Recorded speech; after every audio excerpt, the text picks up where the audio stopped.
गरिबांना आधार देणारा आहे, मध्यमवर्गीयांना दिलासा देणारा आहे आणि खऱ्या अर्थाने पायाभूत सुविधा आणि उद्योगांना उभारी आणि उत्तेजन देणारा आहे।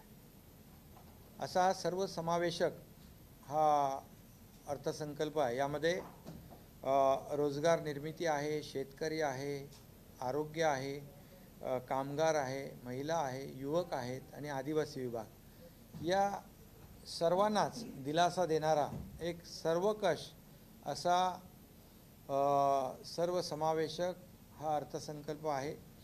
खरं म्हणजे मी राज्य सरकारच्या वतीने या अर्थसंकल्पाचं मनापासून स्वागत करतो आणि सर्वांना न्याय देणारा हा अर्थसंकल्प असल्यामुळे देशाचे आदरणीय प्रधानमंत्री नरेंद्र मोदी साहेब यांना देखील धन्यवाद देतो आणि केंद्रीय अर्थमंत्री निर्मला सीतारामजी यांचं देखील मनापासून अभिनंदन करतो आणि त्याचबरोबर सहकार क्षेत्राला देखील मोठ्या प्रमाणावर दिलासा देणारा निर्णय यामध्ये घेतला आहे की आम्ही जे मध्ये सहकार मंत्री अमित शाह साहेबांना भेटलो, साखर उद्योजक आणि साखर उद्योग आणि सहकार क्षेत्र जे अडचणीत आलं होतं ते साखर उद्योग ज्यांना खऱ्या अर्थाने जे त्याचं इन्कम मानून इन्कम टॅक्स आणि जो काही लायबिलिटी त्यांच्यावर आली होती त्यामुळे ते साखर उद्योग अडचणीत आले होते आणि लाखो शेतकरी देखील त्यामुळे अडचणीत येणार होते आणि मी आणि उपमुख्यमंत्री देवेंद्रजी आणि आमचे काही सहकारी मंत्री आम्ही अमित शाह साहेबांना भेटलो होतो। त्यांना विनंती केली होती की साखर उद्योग हा अडचणीत येईल आणि लाखो शेतकऱ्यांना त्याचा फटका बसेल आणि त्यामुळे जवळपास 10,000 कोटी रुपये यामध्ये जे इन्कम मानलं जात होतं ते खर्च मानला जाऊन त्यामुळे मोठ्या प्रमाणावर याच्यामध्ये 10,000 कोटी रुपये माफ करण्याचा निर्णय देखील या अर्थसंकल्पात घेतला आहे। त्यामुळे मी सहकार मंत्री अमित शाह साहेबांना देखील धन्यवाद देतो, त्यांचे मनापासून अभिनंदन करतो। एक सर्वसमावेशक असा हा जो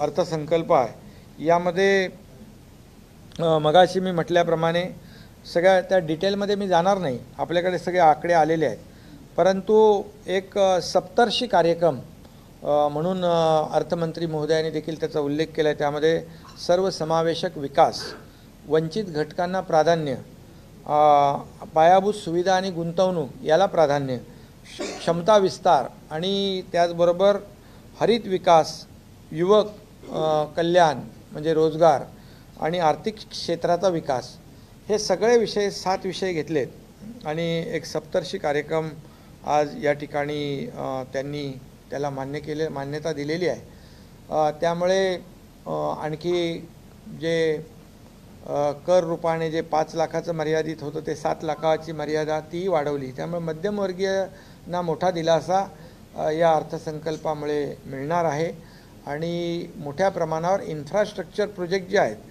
ते त्याला 10 लाख कोटी रुपये म्हणजे त्याच्यामध्ये शहरी ग्रामीण सगळा विकास जो आला याला देखील मोठ्या प्रमाणावर चालना मिळेल।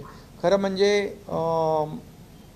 हा देशाची आर्थिक उन्नती आणि देशाचा आर्थिक विकास, सर्वांगीण विकास आणि राज्याला देखील त्याचा फायदा होईल आणि अशा प्रकारे मोठ्या प्रमाणावर इन्फ्रा प्रोजेक्टसाठी देखील किंबहुना अर्बन डेव्हलपमेंट यासाठी देखील मोठा निधी यामध्ये ठेवलेला आहे आणि म्हणून आपण पाहतो ज्या राज्याचा देशाचा इन्फ्रा प्रोजेक्टवर जास्ती खर्च होतो, इन्फ्रास्ट्रक्चरचे जे प्रोजेक्ट आहेत त्याच्यामुळे कनेक्टिव्हिटी मोठ्या प्रमाणावर साध्य होते, दळणवळण यंत्रणा जी आहे सुसाध्य होते आणि त्यामुळे त्या देशाचा राज्याची प्रगती फार वेगाने होत असते आणि त्यामुळे हा देखील यामध्ये फोकस केलेला आहे। शेतकऱ्यांना देखील त्यांचं उत्पन्न दुप्पट झालं पाहिजे, त्यामध्ये एक क्रांती घडली पाहिजे, शेतकऱ्यांना मोठ्या प्रमाणावर दिलासा मिळाला पाहिजे, असे देखील अनेक योजना यामध्ये आणलेल्या आहेत आणि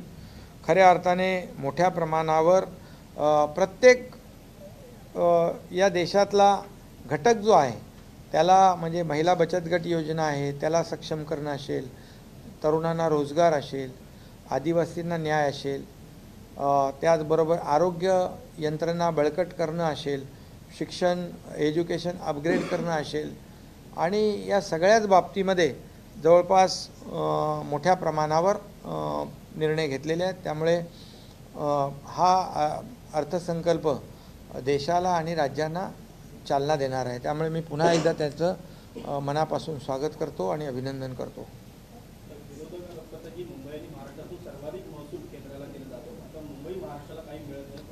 आणि यामुळे जे काही $5 ट्रिलियन जे टार्गेट आदरणीय प्रधानमंत्री महोदयांचं आहे आणि आपल्या राज्याचं $1 ट्रिलियन आहे, या अर्थसंकल्पामुळे जे काही इन्फ्रास्ट्रक्चर प्रोजेक्ट होतील, आपल्या देखील महाराष्ट्रात आपण पाहतो इन्फ्रा प्रोजेक्ट खूप मोठ्या प्रमाणावर होत आहेत आणि आपल्याला या बजेटमधून देखील राज्याला मदत मिळेल आणि आपलं $1 ट्रिलियन जे टार्गेट आहे ते देखील अचीव होण्यास नक्कीच मदत होईल.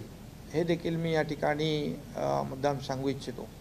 सर, विरोधी पक्षनेते अजित पवार यांनी केलं आहे की महाराष्ट्राच्या तोंडाला पानं फुटण्याचा प्रकार दिसत आहे, कारण स्पष्टपणे दिलेलं नाही आहे की अर्थसंकल्पामध्ये नेमकं काय होणार. खरं म्हणजे हा अर्थसंकल्प देशव्यापी असतो, अख्खा देश त्याच्यामध्ये सामावलेला असतो. त्यामुळे आता आपले जे इन्फ्रा प्रोजेक्ट रेडी आहेत त्याच्यासाठी आपण मदत मागणार, नगर विकासासाठी मदत मागणार, महिलांच्या योजना आहेत त्याच्यासाठी आपण मदत मागणार आणि त्याचबरोबर कृषी विभाग जे शेतकरी आहेत त्यांना त्यांच्या ज्या काही योजना आहेत या सगळ्यासाठी आपण राज्य सरकार केंद्र सरकारकडे जे प्रस्ताव पाठवतील त्याला देखील केंद्र सरकारकडून मदत होईल. त्यामुळे हा अर्थसंकल्प एक विशिष्ट बाबा या राज्यासाठी त्या राज्यासाठी असं असत नाही, त्याचा फायदा आपल्या राज्याला नक्की होणार आहे. महाराष्ट्र पण आपल्या या अर्थसंकल्पामध्ये त्याचाही अंतर्भाव आहे, त्याला काय बाजूला केलेला नाही आहे. त्यामुळे याच्यातून पॉझिटिव्ह घेतलं पाहिजे. आता ठीक आहे, विरोधी पक्ष कसं काय म्हणणार, सत्ताधारी पक्षाने चांगलं बजेट मांडलेलं आहे. त्यामुळे मला एवढंच सांगायचं आहे की सर्व समावेशक समाजातल्या सर्व घटकांना, त्याचबरोबर 2024पर्यंत गरिबांना मोफत रेशन देण्याचा देखील निर्णय घेतला यामध्ये अर्थसंकल्पामध्ये. मी सुरुवातीला म्हणालो की गरिबांना आधार देणारा, आणि हे जे काही आज आपण पाहतोय की मध्यमवर्गीय आहे, सगळे लोक आहेत त्याच्यामध्ये, जे सगळ्यांचं लक्ष असतं, जे टॅक्स लिमिट किती आहे, इन्कम टॅक्सचं ते वाढवलेलं आहे, 7 लाख केलेलं आहे. त्यामुळे एक सर्वांना दिलासा देणारा हा फार चांगला अर्थसंकल्प आहे.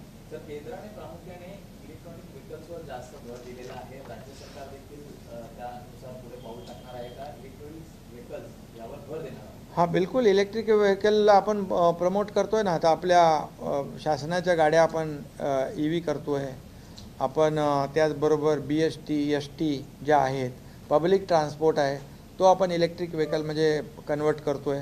त्यामुळे हे जे काही धोरण आहे केंद्र सरकारचं, मोदी साहेबांचं, की आता पर्यावरण त्याचा समतोल म्हणजे अपारंपरिक ऊर्जा, त्याच्यामध्ये ग्रीन एनर्जी आहे, हायड्रो एनर्जी आहे, या सगळ्या ज्या काय त्याला प्रमोट करणं, इलेक्ट्रिक व्हेकल त्याचा एक महत्त्वाचा टप्पा आहे. आणि म्हणून आपलं सरकार देखील मोठ्या प्रमाणावर इलेक्ट्रिक व्हेकल आपल्या राज्यामध्ये आणण्याचं धोरण आपण स्वीकारलेलं आहे, त्याची कार्यवाही सुरू झालेली आहे.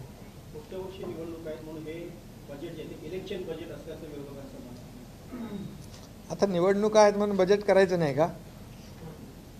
आता निवडणूक आहे बाबा, आता पुढे आता सगळ्यांना आता निवडणुकीचं आपण बजेट आहे म्हणाल म्हणून बजेट करायचं नाही. हे बजेट दरवर्षी होणारं बजेट आहे. याच्यामध्ये खऱ्या अर्थाने विरोधी पक्षांनी स्वागत केलं पाहिजे की आता रेल्वेमध्ये कितीतरी मोठ्या प्रमाणावर बजेट दिलं आहे. म्हणजे आतापर्यंत माझ्या माहितीप्रमाणे 2013 पासून आतापर्यंत 9 पटीने बजेट वाढवलेलं आहे याच्यामध्ये रेल्वेसाठी. आता रेल्वे बघा, आपल्या देशातले आपल्या राज्यातले लोक जास्त करून रेल्वेने प्रवास करणार आहे. देशभरामध्ये सगळ्यात जास्ती प्रवासी रेल्वेचे आहेत. एवढी मोठी नेटवर्क, एवढं मोठं कनेक्टिव्हिटी रेल्वेची आहे आणि त्यामुळे त्याच्यावर मोठ्या प्रमाणावर आता पर्यंतच्या बजेटमध्ये सगळ्यात जास्तीचे पैसे 9 पटीने वाढवलेत. मग हे याचं स्वागत करायला नको का? सगळ्याच समाज घटकांना न्याय देण्याचं काम केलेलं, गरिबांना, मध्यमवर्गीयांना, महिला भगिनींना, कामगारांना, शेतकऱ्यांना, विद्यार्थ्यांना, त्याचबरोबर तरुणांना रोजगार असेल, हे सगळं बघितलेलं आहे. आरोग्य, शिक्षण, कृषी या सर्व पर्यावरण, क्लायमेट चेंज याला देखील केंद्रित केलेलं आहे आणि शेतकरी हा केंद्रबिंदू याच्यामध्ये मानलेला आहे. कारण शेतकऱ्याला जादा पैसे मिळाले पाहिजे, त्याचं व्हॅल्यू ॲडिशन झालं पाहिजे, त्याच्या मालाला चांगले दर मिळाले पाहिजे आणि त्याच्यामध्ये देखील पारंपरिक शेतीला आधुनिकतेची जोड दिली पाहिजे. हेही त्याच्यामध्ये मोठ्या प्रमाणावर त्याला पैसे ठेवलेले आहेत. त्यामुळे हे जे काय आहे हे कुठलाही असा घटक नाही की तो या अर्थसंकल्पामध्ये वंचित राहील. सर, शेतकऱ्यांच्या हमीभावाला धरूनच एक प्रश्न जो आहे तो अजित पवार यांनी उपस्थित केलेला आहे की स्वामीनाथन आयोग जो होता त्याच्या अंमलबजावणीबद्दल अर्थमंत्र्यांनी चकार शब्दही काढलेली. आता मला त्यांच्यावर काय बोलायचं नाही आहे, पण आता मी मगाशी म्हटल्याप्रमाणे शेतकरी हा केंद्रबिंदू मानून आत्तापर्यंत कोणत्याही बजेटमध्ये एवढी तरतूद केली नव्हती तेवढी तरतूद या बजेटमध्ये केलेली आहे. शेवटी शेतकऱ्याला आधार देण्यासाठी त्याच्यात भरघोस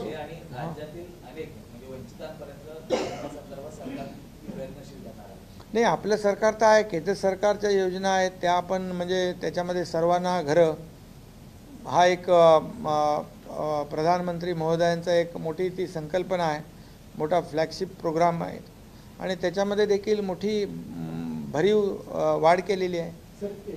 कोणी घरापासून वंचित राहू नये म्हणून ती मोठी योजना आहे. 66% म्हणजे मोठी वाढ आहे ना ती. याचं ॲप्रिशिएशन करायला पाहिजे विरोधी पक्षाने.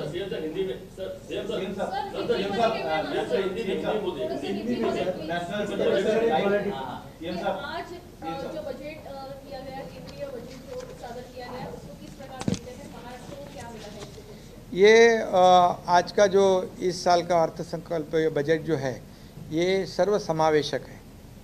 ये गरीबों को आधार देने वाला, मध्यम वर्गीय को दिलासा देने वाला और उद्योग और जो इंफ्रा प्रोजेक्ट है ये सुविधा जो है पायाभूत सुविधा इसे उत्तेजन और बढ़ावा देने वाला ये